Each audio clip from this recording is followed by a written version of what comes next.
আপনারা আমাদের পাশে থাকবেন, আছেন, ছিলেন। আমরা চাই বুলবুল ভাই আজকে যে বক্তব্যটি রেখেছেন, আমি পুরো বক্তব্যের সাথে একমত ঘোষণা করছি। এবার আমি আসি আমাদের কথাবার্তা। বাংলাদেশের হিন্দু সম্প্রদায়ের এখন প্রাণের দাবি ৮ দফা। আমরা আশা করব এই ৮ দফা দাবি আপনাদের নির্বাচনী ম্যানিফেস্টো, আপনাদের ভবিষ্যৎ পরিকল্পনায় অন্তর্ভুক্ত হবে। 2018 সালের নির্বাচনের সময় যারা ক্ষমতায় আসলেন, তাদের নির্বাচনী ম্যানিফেস্টোতে ছিল যে এই 5 দফা পূরণ করা হবে। আমরা 5 বছর দুঃখের সাথে লক্ষ্য করলাম আমাদের একটি দফাও পূরণ করা হয়নি। কিন্তু আমাদের সম্প্রদায়ের তো লোকরা তাদেরকেই ভুলতে। আরো বলতে চাই, 24 সালের নির্বাচনেও তাদের নির্বাচনী ম্যানিফেস্টোতে সেই একই 5 দফা ছিল, কিন্তু 6 মাসের মধ্যে একটি দফা পূরণের আয়োজন আমরা দেখতে পাইনি। এগুলো আমাদের বঞ্চনার ইতিহাস। আমরা 53 বছর ধরে বঞ্চিত। আমরা আরেকটি দুঃখের কথা বলতে চাই, 53 বছর ধরে বাংলাদেশে আমাদের সম্প্রদায়ের লোকদের উপর যখনই কোনো নির্যাতন নিপীড়ন হয়েছে, জামাত আজকে আপনার সামনে বলতে চাই, একটি ঘটনারও আমরা বিচার পাইনি। এই যে বিচারহীনতার সংস্কৃতি, কোন ঘটনার যদি বিচার না হয় তাহলে তো ঘটনা বাড়বেই। তাহলে এদেশে আপনাদের ভাষায় ভিন্ন ধর্মাবলম্বী আমরা নিরাপত্তাহীনতায় ভুগবো, আমরা আতঙ্কে থাকবো, আশঙ্কায় থাকবো, এটাই স্বাভাবিক। আজকে যে সম্প্রীতির বাংলাদেশের স্বপ্ন, যে নতুন বাংলাদেশের স্বপ্ন, যে একতার বাংলাদেশের স্বপ্ন, সেটা তো বাস্তবায়িত হবে না। 5ই আগস্টের পরে আমাদের বিভিন্ন মন্দিরে হামলা হয়েছে, বিভিন্ন বাড়িঘরে লুটপাট হয়েছে। আমি দৃঢ়তার সাথে বলতে চাই, কোন ধর্মপ্রাণ মুসলমান এটা করেনি, কোন মসজিদের ইমাম এটা করেনি, কোন মাদ্রাসার প্রিন্সিপাল এটা করেনি। কারা করেছেন? মাননীয় আমির এবং এখানকার নেতৃবৃন্দ আপনারা সবাই জানেন। তারা দুর্বৃত্ত আমাদের দৃষ্টিতে, তাদের বিচারটা আমরা চাই। আমি মনে করি না তাদের বিচার করার ক্ষেত্রে জামাত ইসলামী বাংলাদেশের কোন সমস্যা হতে পারে।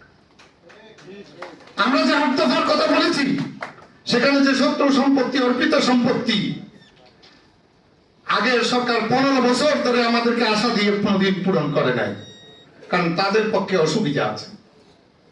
আমরা বিশ্বাস করতে চাই জামাত ইসলামীর সেটা অসুবিধা হবে না। আমাদের এই 8 দফা মেনে নিতে জামাত ইসলামীর কোনো সমস্যা হবে না।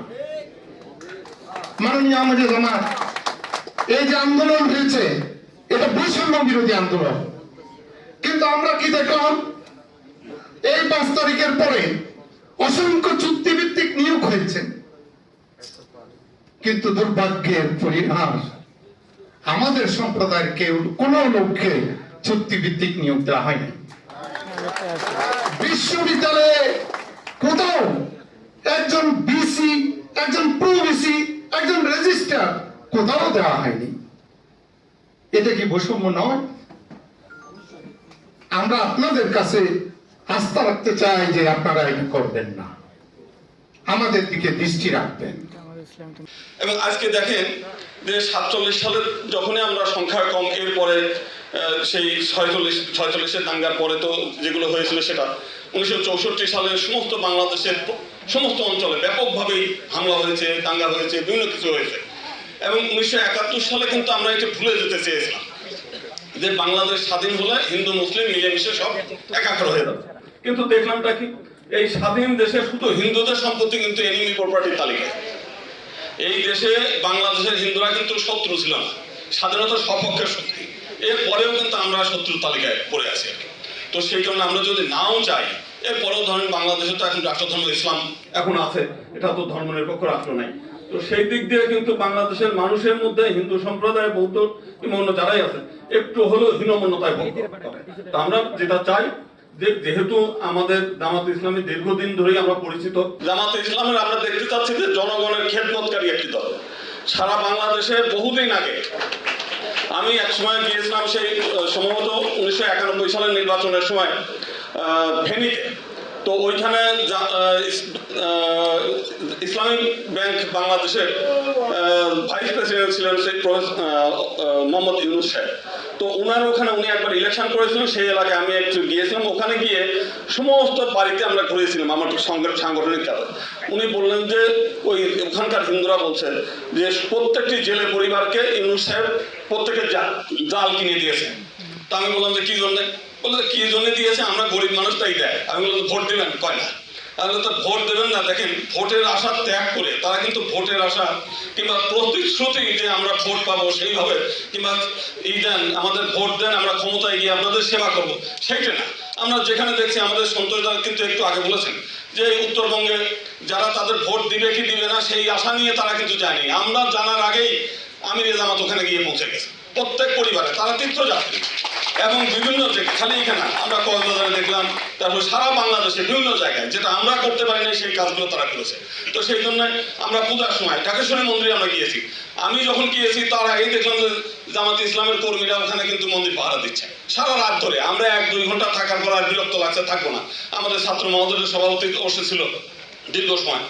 তো আমরা দেখেছি সেই তো এটা আমরা প্রচলিত ধারার রাজনীতির বাইরে একটি মানে এই চাই, যেটা হচ্ছে জনগণের প্রকৃত অর্থে সেবা করা, জনগণের কল্যাণে তারা কাজ করে। ক্ষমতা পাওয়া বা না পাওয়ার কোনো আশা আমরা দেখি নাই। এটা দীর্ঘদিনের একটা পরীক্ষিত একটা দল। আর সবচাইতে বড় যে বিষয়টা দেখেন, একটা চোর যে সেও কিন্তু চায় যে তার আশেপাশের লোক যেন চোর না থাকে, তার চুরি করার জিনিস যেন আরেকজন চুরি করে না নিয়ে দেয়।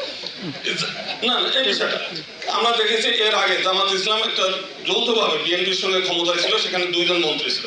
দেখেন, বাংলাদেশে বহু মানুষের বিরুদ্ধে দুর্নীতির অভিযোগ আছে।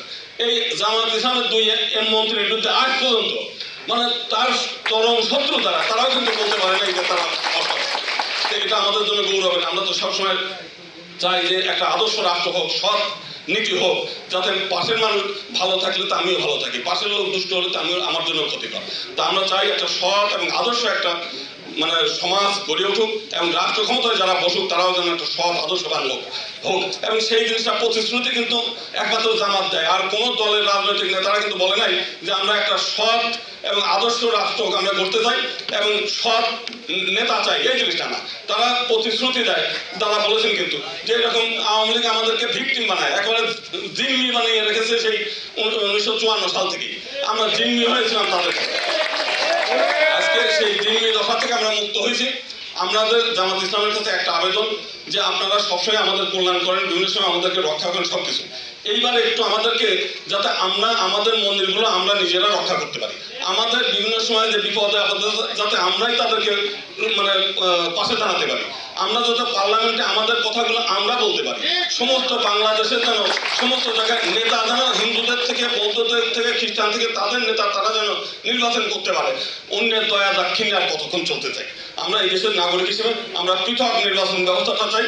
জাতীয় সংসদ সহ সর্বক্ষেত্রে সংরক্ষিত আসনের ব্যবস্থা করা হোক। এবং এইটা করলে হবে কি যে সকল সম্প্রদায়ের প্রতিনিধিত্ব নিশ্চিত হবে, তারা পার্লামেন্টে তাদের কথাগুলো তারা বলবে।